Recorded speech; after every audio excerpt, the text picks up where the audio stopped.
Hello and welcome to my May wrap-up. Now this is going to be a short one because although in my what I wanted to read for May was a gigantic big stack of books that I thought I would get through, I didn't.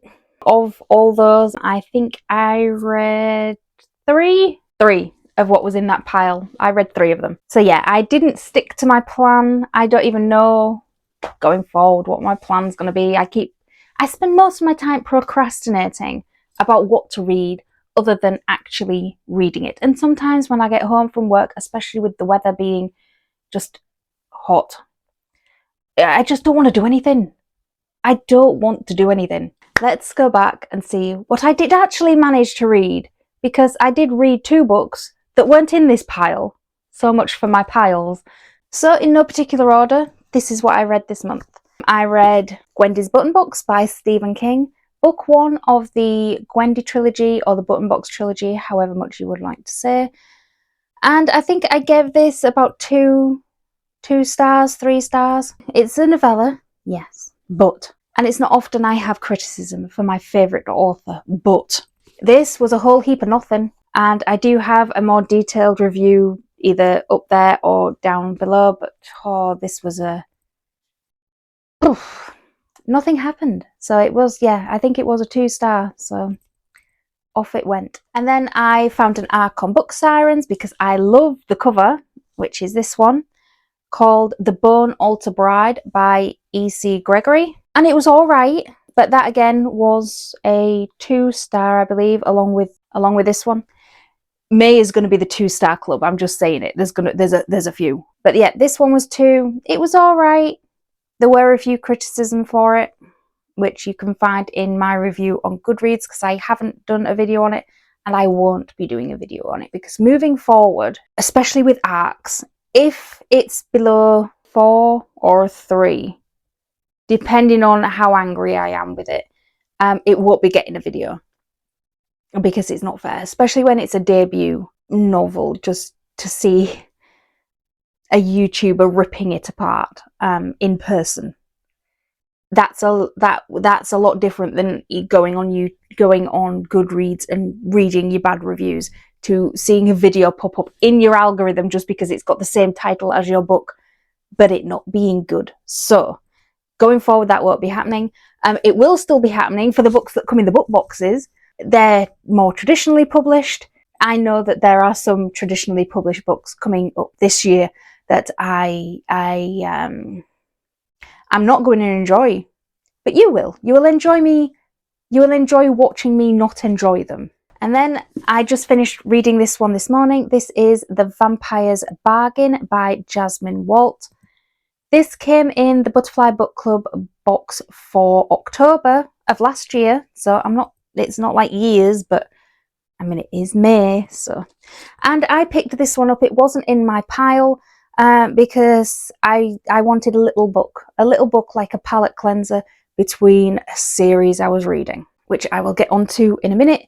But yeah, this one, it was, you know, you get those books where every side character is a hell of a lot more interesting than the actual main character that you're stuck in the point of view of. That was essentially this book. And you would think, oh yeah, he's not our main character. We only get his point of view 3 times near the end of the book. Our main character is not him. It's a female. And so I don't know why you can see my full review of this if it's out when this one comes out. If not, it will be out quite soon after. But there is going to be a full one. And I think I gave this 3 stars, 2.5 to 3 is what this one was. So, like I said, we're in the 2 to 3 club for May, which I didn't think I was going to be in. On to my most anticipated read of this month. So I reread the first book because the first book was This Monster of Mine by Shalini Absekera, and this was my best book of 2025. It had everything. Rave reviews, so you could check out my review up here, and it will be down in the description below, because if you haven't read this book, what are you doing with your life? Read it, read it, read it. And if you have read it and loved it, welcome. So I reread it in preparation for this, because when I saw this, the second book, it's a duology, so this is the second book and last of these, and it came up on NetGalley, and I thought, I have never clicked something so fast in my entire life. And I liked it, but I loved this. This one got 3.5 stars. This one got 5.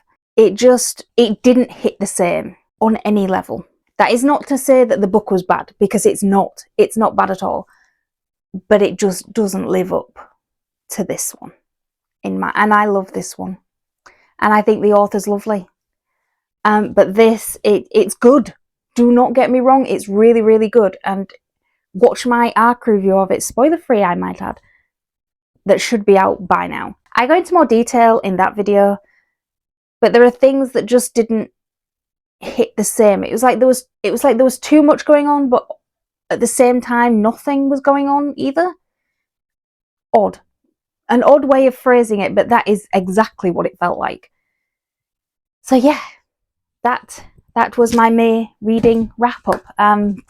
There really wasn't much to talk about, but I am gonna scoot myself over here because the bingo card. This is a bingo card that I made up at the beginning of this year for my reading year of 2026. I forgot to do it for the April wrap up. I forgot all about it until I'd finished recording and was editing. I thought, damn it, forgot it.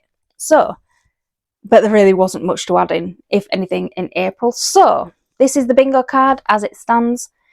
And is there anything that we can cross off? Well, yes there is. Huzzah.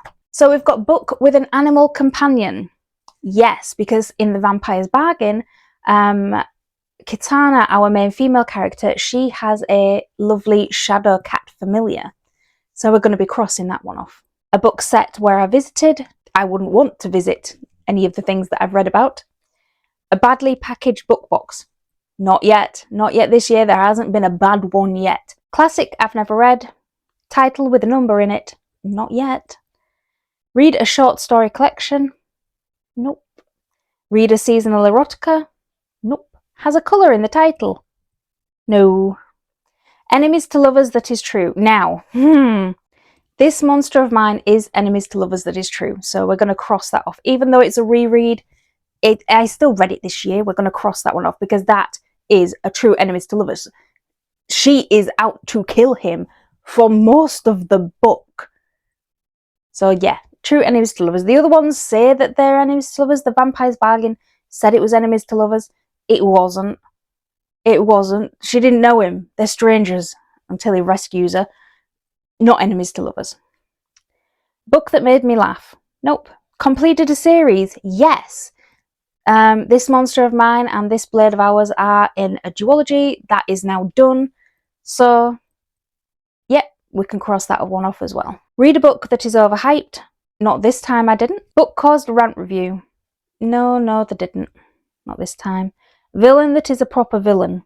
No. Now, This Blade of Ours did have a fair few villains, but they really didn't.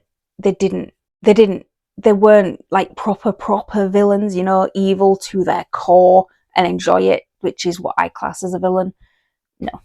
Chosen by a Friend. Nope. Book that is a movie/TV series. And read a book over 500 pages. Now, Therapist that I read in April was 495. 5 pages short. So no, we're not there yet. It'll come by the end of the year. I know it's going to come by the end of the year. So yeah, that was my reading wrap up for May. June is going to be a bit of a more fluffy month because Don't Die July will be coming in July, and that is horror. So let me know your thoughts. What have you read? Any of the books that I was talking about for May? What did you read in May? Let me know down in the comments below. And as always, keep reading.